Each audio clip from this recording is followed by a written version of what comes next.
The Berenstain Bears. Happy Halloween. Here's their trick-or-treat story.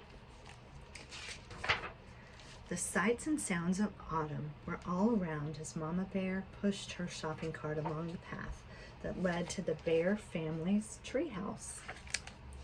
The trees and shrubs were ablaze with color. Farmer Ben's pumpkins stood bright orange in the October sun. The crows cawed noisily as they searched the stubble for bits of corn.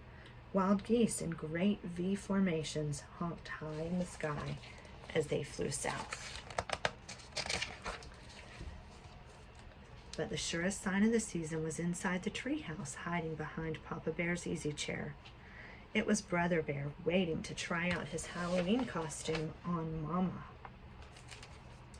It wasn't Halloween yet, but brother and sister couldn't wait to try on their new costumes. Sister was going to be a beautiful ballerina. Well, what do you think? She asked, taking the third position. Shh, said Brother. Mama's coming. Brother had chosen to be a spooky monster on Halloween. He had bought the spookiest monster mask he could find, and Mama made the rest of his costume. Boo! He shouted as Mama came in with the groceries. Help, a monster, she cried, pretending to be frightened. It's only me, Mama, he said, showing his face. So it is, said Mama. Well, that just goes to show that appearances can be deceiving. Appearances can be deceiving? What's that mean? Asked Sister. It's just a grown-up way of saying that things aren't always what they look like, explained Mama as she unpacked the groceries. Look, goodies, said Brother. Hands off, please, said Mama. Those are for trick-or-treaters who come to our house tomorrow night. Brother and Sister were very excited about Halloween and a little nervous, too. This was the first year they would be going trick-or-treating without a grown-up along to supervise. I'm not so sure I like the idea of this, said Papa, as he carved the pumpkin that Farmer Ben had given him. It's pretty spooky out there, he added, making a scary face at the cubs. Now, Papa, said Mama, if Brother and Sister want to accept the challenge of going out on their own, I think we should encourage them. But remember, she continued, turning to the cubs, there'll be strict rules. You'll stay in your own neighborhood and you won't eat any of the treats until you're back home. Besides, said Brother, we won't really be by ourselves. We have a trick-or-treat date with Cousin Freddie, Lizzie Bruin, and Queenie McBear. There, said Papa, putting the finishing touches on the jack-o'-lantern. Then he lit the candle inside it and turned out all the lights. It was pretty scary. The next day, Brother and Sister began planning the trick-or-treat route they'd follow that night. Brother got a pencil and paper and made a map of the neighborhood. That way, he explained, they wouldn't miss anybody. Let's see now. We'll stop at our houses first. Ours, Freddie's, Lizzie's, and Queenie's. Then we'll do Farmer Ben's and our sitters, Miss Grizzle. Miss Grizzle for sure, agreed Sister. She usually makes special Halloween cookies. And Teacher Jane, she gives out good stuff. How about Dr. Grizzly? Asked Brother. She's into health snacks. I think so, said Sister, just to be polite. Gramps and Gran, of course. Of course. I'll tell you one place we are going to miss, said Brother, folding his map. What place is that? Said Sister. That one, he answered, pointing. He pointed out the window at the home of old Miss McGrizz. It was a spooky, twisted old treehouse in the thicket at the end of Crooked Lane. We're definitely not going there, he added with a shiver. Why ever not? Said Mama, who was listening. Why not? Said the cubs. Because she's a witch. That's why not. What utter nonsense, protested Mama. True, Miss McGrizz is old and bent and rather forbidding looking, but I can assure you she's a perfectly nice person. But the cubs didn't believe her. Not for a minute. They knew better. Everybody knew better. No doubt about it, Miss McGrizz was a witch for sure.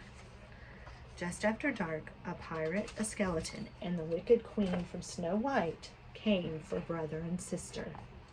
They were Freddie, Lizzie, and Queenie, of course, and together they ventured out into the darkness with their trick-or-treat bags. Before they could get started collecting Halloween goodies, they were joined by some worrisome company. Too Tall Grizzly and his gang, out for mischief.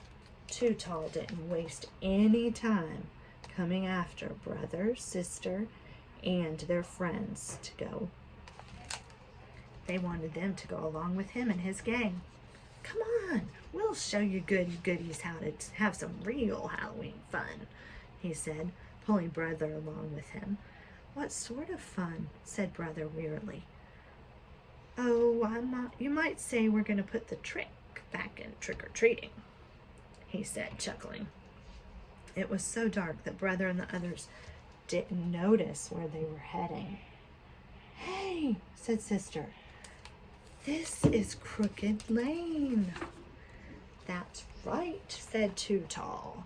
We're gonna go and play a few tricks on old Witch McGriz. What sort of tricks? Asked brother. Her gnarled, twisted old treehouse loomed ahead. First, whispered Too Tall, taking a roll of toilet paper from his jacket, we'll decorate her house with this. Then maybe we'll tie a few knots in her clothesline, then smear some honey on a broomstick so she'll stick to it when she flies. But before Too Tall and his gang could start their mischief, the front door opened and a bright yellow light stabbed the night. And there in the doorway stood the frightening figure of old Miss McGriz. Aha, she said in a gravelly voice. I'm ready for you. She then led the terrified cubs into a cozy living room. To their great surprise, there was a big tray of beautiful candy apples, all prepared for Halloween visitors. Mama was right, said sister. Miss McGriz really is a sweet, kind old person. The cubs thanked her for the beautiful apples and went about the rest of their trick-or-treat business. Later that evening, brother and sister were at home looking over all the treats they had collected. The beautiful candy apples stood out, and Papa asked where they had gotten them. From Miss McGriz, answered brother. From that scary-looking old grouch puss that lives down Crooked Lane? Said Papa. That's right, said brother, taking a delicious bite of his candy apple. You must really try to remember, said Papa.